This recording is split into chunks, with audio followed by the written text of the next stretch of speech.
Once upon a time in the cheerful little town of Sunnyvale, there was a buzz of excitement as summer waned and the first day of school approached. The air tingled with anticipation, and the streets hummed with the sound of school buses and chattering children. Timmy and Ella were siblings who had awaited this day with mixed feelings. While Ella was eager to meet her friends and embraced her new set of colorful pencils and N.O.T.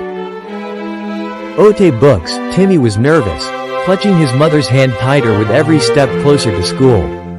"Don't worry," Ella reassured him with an older sister's confidence. "The first day is always special.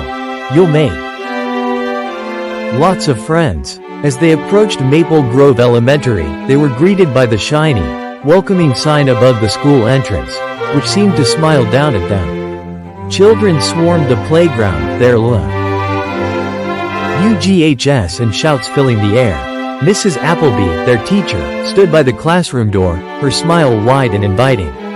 "Welcome, Timmy and Ella," she exclaimed. Her kind voice eased some of Timmy's worries as EY stepped into the brightly lit classroom, filled with colorful posters and rows of neat desks. The morning flew by with exciting introductions, fun games that helped everyone get acquainted, and a tour around TH's vast school library that left the kids in awe.